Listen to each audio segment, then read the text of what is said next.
Hello, everyone, and welcome to another elite episode of the Get Authentic with Marcus show. I'm your host, Marques Ogden. On today's episode, we are joined by Mr. Mayor Keith James. You know what? Let's bring him on down. How you doing today, Keith? I'm fine, sir. How are you? I'm doing well, thank you. Keith, first question. What does the word authentic slash authenticity mean to you? Basically, being true to oneself, being who you are, A, understanding who you are, and B, conversing with an audience of one, which is yourself. Uh, Mm. yeah, that's what it means to me, and it's a very important characteristic of mine. There's so much lack of authenticity, I guess, in the world today that I just try to be as real as I can be with as to who I am. You First of all, know I'm what, Keith? 20 years old. You know what, Keith? I love what you said about learning how to converse with an audience of one. I think that is absolutely stellar because so many people struggle, right? I would love your perspective on this. So many people struggle with relying or counting on themselves, their own opinions, their own judgment. They don't go with their intuition, asking other people that have no idea of the situation or them or the scenario. Why do you think so many people, Keith, struggle to trust and believe in themselves and their own intuition? I think a lot of it is just simply lack of self-awareness. Uh, Truly understanding who you are and how you got to be where you are. And without, I believe, without true self-awareness, you can't be authentic because you don't really know who you are. And so and that's not an easy journey to become self-aware because listen, it's not all going to be pretty. None of us are flawless. None of us are perfect. But I think you've got to just look in the mirror and just be very honest and serious with yourself as to your strengths and to your weaknesses. This is fantastic. And so, Keith, can you please tell our global audience a little bit more about your backstory and your journey to becoming mayor in the area of Palm Beach, Florida? Sure. Thank you for the question. I was born and raised in Wichita, Kansas, child of a single teenage mother. She had me when she was 17, and she raised me on her own. But she emphasized always doing the best that you can, and certainly in school. She loved to read, and she passed on to me the passion for reading. And so I like to say that I did not want to disappoint my mother. That was my biggest fear of disappointing mom. So if I brought home a B, she wanted to know why it wasn't an A. And generally, with a single mom that was working, busting her behind to put food on the table, there wasn't a good enough answer. Clearly, you were not working hard enough, and you need to do better next time. So that instilled in me, I guess, the passion, the desire to be the best that I could be because I did not want to disappoint mom. Anyway, so I had the opportunity. I did well in school, and I had the opportunity to go to Harvard College from Wichita, which is quite a journey in and of itself. And from Harvard College, I went to Harvard Law School, and I started my law practice in Philadelphia after Harvard Law School in 1982. And I was with a law firm in Philly. Go Birds, by the way. I was with a law firm in Philly that transferred me. They had a branch office here in West Palm Beach, Florida. And so in 1987, they transferred me down to join their branch office. And I've been in West Palm Beach since then. No, politics was not on the bingo card. I had no idea. If I was in a conversation with my younger self, I was about 30 years old when I moved to West Palm Beach. And I told my 30-year-old self that one day you'll be mayor of West Palm Beach. I'd have told him that you were crazy. I just didn't see it in the making. But the one lesson I learned from the law firm I was with is always giving back. The good book says, to whom much is given, much is required. And so I've always felt the desire, the need, the hunger, if you will, to give back to my community in some way. And I volunteered and served in leadership capacities on a number of nonprofit boards and that type of thing. But I got asked to run for office by the then mayor, and she's now in Congress, Lois Franco. Our paths had crossed through different social organizations. She's also a lawyer, social and professional organizations, and she flat out asked, she said, listen, you should run for city commission. And I said, no, I shouldn't. I had no desire to get into politics, but she was very convincing. And I saw it as a further extension of giving back to my community. And so I ran for city commission in 2000.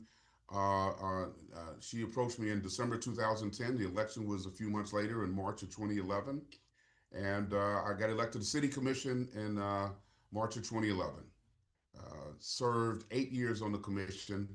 And by the time my predecessor, we have term limits in West Palm Beach.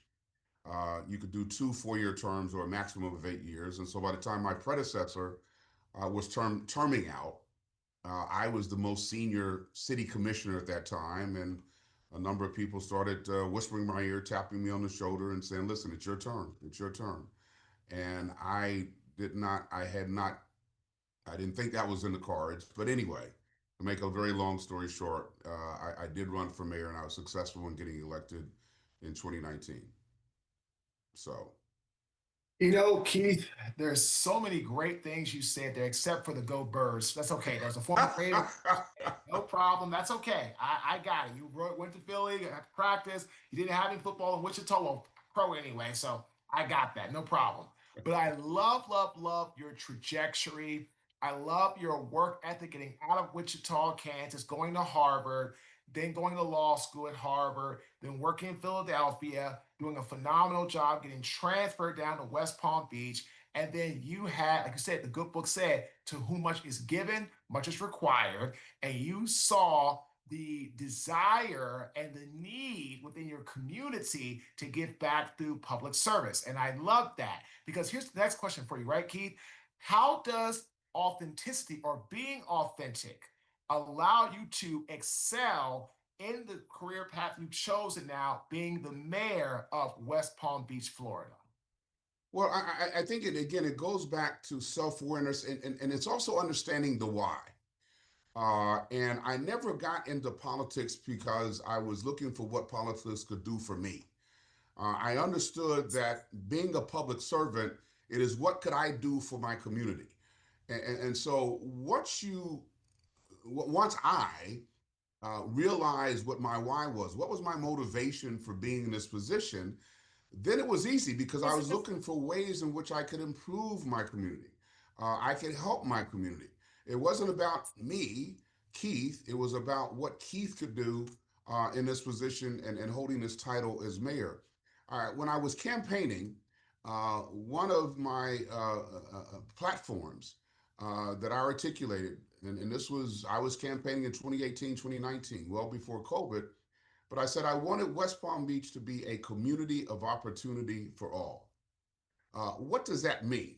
In my mind, it meant I wanted this city to provide opportunities for growth, development to every little boy and girl who grew up in the city, no matter their skin tone, no matter their zip code. I wanted there to be something in the city they could hitch their wagon of dreams to. Listen, for me to get from Wichita, Kansas to Harvard, I learned the value of dreaming big. That was the audacity of a black boy who was raised by a single mom who literally worked as a maid for years to think that they had what it takes to go to an Ivy League school. You talk about dreaming big. You can't dream much bigger than that. So I know the power of visions. I know the power of dreams. And so I just wanted to make sure that as I went about, if I was successful at becoming mayor, I was doing what I could do to make West Palm Beach a city in which little boys and girls could hitch their wagon of dreams to. Love this. Keith, you talk about dreaming big. You said you were a young man in Wichita, Kansas, to a single mom who worked as a maid to give her son the best opportunity to be what he wanted to be in life. And you talk about you dreaming and not ever letting go of that dream. So, Keith, there's two types of leadership. I want to break those down because you are both. Because I believe people who are in public service, you must be both. Because if you're not, then something will get missed as a leader trying to, as you said, right, Keith, give back to the community and make the community a better place to live within. So, aspirational leadership, okay, Keith, that's a leader who can cast a vision. That's a leader that models discipline, lives by the standard. So, Keith, you talked about how you casted a vision as a young boy, and it became true because you went to Harvard, you did all things you wanted to do, and you had great success. So, my question is, sir, how do you cast a vision for the type of community that you want to have created as the mayor of West Palm Beach, where people feel that it's a community that's thriving to help them be the best for themselves? Well, you articulate the vision, but you also have to work on executing the vision. So, yes, it was a nice phrase, community of opportunity for all, but you got to roll up your shirt sleeves each and every day and work hard at making that a reality. And what does that mean in my day to day work? As people would come to me, and as COVID hit, more and more eyes started turning toward Florida in general, in South Florida and West Palm Beach in particular. Companies looking to move here, executives looking to move here to get out of the Northeast. And so I was interacting with a lot more people, serving as kind of the ambassador for the city. But and this goes back to authenticity again. I never lost sight of what my North Star was, which is to make West Palm Beach a community of opportunity for all. So even as I'm talking to these businesses and developers that wanted to build buildings, I stayed consistent. And I let them know in meetings. I said, listen, I don't need another pretty building in my city. I need you. I don't need you to build another pretty building. I need you to help me build a community. And I want to make sure that the growth that you're talking about bringing to my city is going to be inclusive. I want to make sure the benefits of this growth extend to all four corners of my city. So it was very important for me not only to have that vision, but to continue to look for opportunities to make that vision a reality in the way that I spoke, in the way that I wrote, in the way that I addressed people, so that now as folks are hearing me articulating it, they're hopefully seeing some of the actions that we're taking to make it a reality. Love that. So, ladies and gentlemen, that is how Keith is an aspirational leader. Now, Keith, the other type of leadership is inspirational leadership, which is a leader that brings the vision to life. They execute.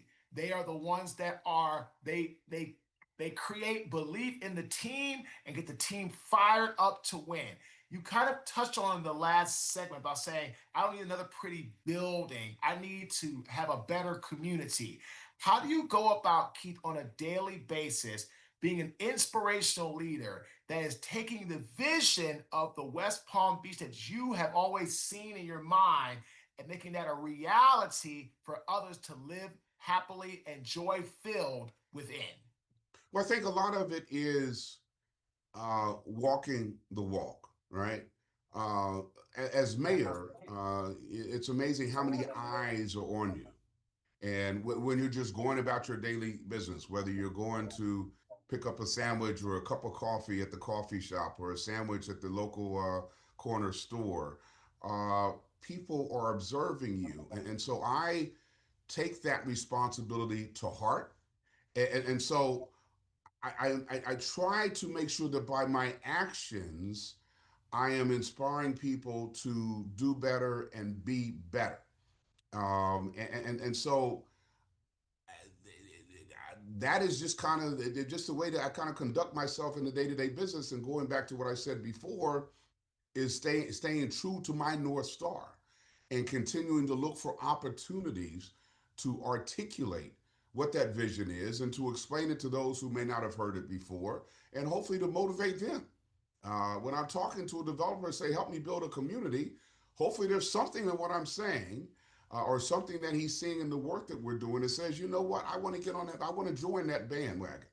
I want to hop on that bandwagon and see whatever I could do. And you can't be all things to all people, but hopefully you can inspire folks to do something for someone.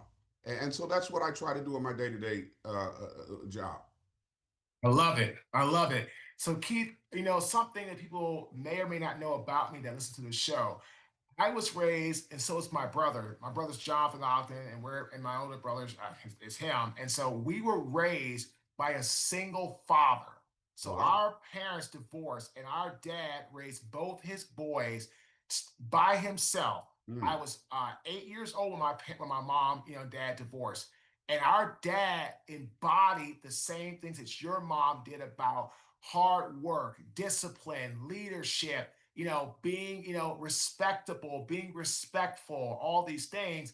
And in my journey, right after the NFL, after I struggled with my losing the NFL, not having my career, I got into construction, built this massively successful construction company, then lost everything that I owned in mm, 2013 because of my ego. And I had to move down to Raleigh, broke, bankrupt, with $5.5 million in debt, and have to mm, start over from complete rock bottom. And I scratched and I clawed and I grinded my way to where I'm at today with our business, with our brand. But again, the same things that your mom taught you are the same things that our dad taught us. And again, a single father especially in the African American community in the late 80s was almost unheard of.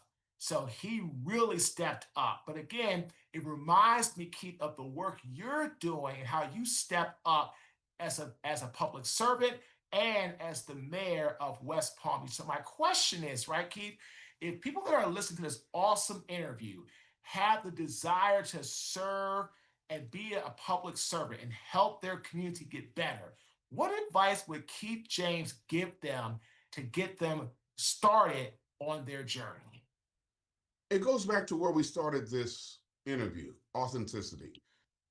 You have to understand who you are, what your strengths and weaknesses are. Um, if you ask me to go fix a meal for 60 or 70 homeless people, that's not my strength. Now I can cook. Now don't get it wrong, but so understand what your strengths are, and how you can contribute to your community in whatever way that works for you. Again, it's authenticity. Don't try to be something that you aren't. Don't try. I'm not going to try to be the chef in the homeless kitchen. Now, can I put on an apron and some gloves and help serve the meals? Absolutely. All right. And so I think for anyone who's kind of considering, for the other thing is you got to look beyond yourself. So much of our attention these days is drawn to drawn to being I, and it's about me. And at the end of the day, it's really about we. Who are we as a community? Who are we as a city? And so if you turn your attention, and listen, I've gone through some tough times as well, and I'm sure you could probably attest to that. The best antidote for going through a rough time is helping somebody else. I'm sure you've heard the story about feeling sorry for the man who didn't have shoes. He's feeling sorry for himself. He's walking down the street, then he looks over and he sees a guy that doesn't have feet. All right. I don't care how bad your situation is, there's always somebody worse off than you. And I have found through my own life's experiences, if I focus more on helping others, then I have found that it enriches me royally. But if I just focus on, oh, woe is me, Keith needs this, Keith needs that, without turning my attention to my fellow man, I'm going to sit in the corner and just have a pity party. But I have found through my experiences that no matter what your situation is in life, what your station is in life, if you look around and look over your shoulder, and feel, how can I help somebody else? I guarantee you that if you focus on helping others, your life will be richly blessed as a result of that. and do it in an authentic way. Help others in the way that you feel comfortable helping others, whether it's giving somebody a ride to the grocery store or something like that. Don't do it in an artificial way. And you're not doing this for the acclaim and the publicity. You're doing it hopefully in the quiet of the night when nobody else is looking because it's the right thing to do. Keith, that's exactly how we've got to this point of being so blessed and fortunate to speak for 90 plus Fortune 500 clients in 10 years and five-time best-selling author and doing work in the commercial insurance space, real estate space, finance space, insurance industry. Mass Mutual is a client of ours. This is going to be our fourth time next month speaking for them in the last 15 months. And Keith, Fantastic. you're a speaker. You understand people are not going to bring you around back that type of in that type of fashion if you're not the best, because people only want to bring in the best. So this is fantastic. And Keith, here's my last question for people that are listening, right, that really want to get into speaking and helping others the way you do, not as far as public service, but they want to speak, they want to give back, they want to inspire, they want to help others with their story, with their message, the way that I do, the way I know you do. What is one piece of advice you would give them to help them get started down that journey of being a speaker that's inspirational, that brings about change? People like hearing stories. And I think the best story to tell is your own personal story. So do the hard work of analyzing how you got from point A to point B, wherever that is, whatever that was. Try to focus on the lessons that learned, what motivated you when times were tough, what motivated you to get up and keep pushing, what to keep taking one more step up the mountain.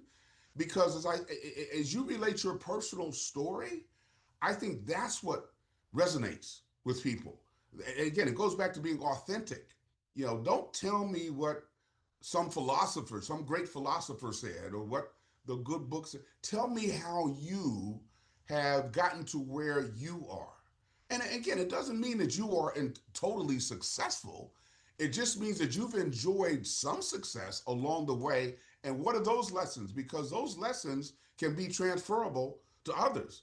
When I tell you what got me up, and it helped me get out of bed during my darkest moment, well, perhaps that will motivate you, and I may not know what tough times you're going through, but I know you're a human being. Everybody's got tough times. That may motivate you to get up off your duff and say, you know what, I could do it. I could do this. One of the things I tell people, and I work with a lot of entrepreneurs, I tell them there's 100% guarantee of failure if you don't get up and try again. All right. Now, being running a small business and products, there's no guarantee of success. But I tell you, you were destined to fail if you don't get up and try it again when times are toughest. But I think, to your point, to your question about the one lesson about how do you get in front of audiences and how do you resonate with audiences is A, do the research, understand your story, and communicate that to people in relatable terms. Keith, what a phenomenal interview. Lots of great insights, lots of great information. I really want to thank you for coming by and taking time out of your busy schedule to share some insights and your wisdom with our audience. Ladies and gentlemen, the authentic tip of this great interview in life, again, if you get knocked down and you don't get back up, you will fail 100% of the time because you didn't get back up and you didn't try again. You saw I failed in a clothing business. I failed in a consulting business. I failed in a construction business. Here I am now, fourth time out. Now we're having success. Now we're going on 13 years, and I found my career, my passion. You can do it, but never give up. Be a bison. Be bold, have integrity, be self aware, take ownership, and never, ever quit. Love it. Again, My name is Marques Ogden. I am the host of the Get Authentic with Marques show. Thanks for tuning in. Have a fantastic day. Thank you for having me.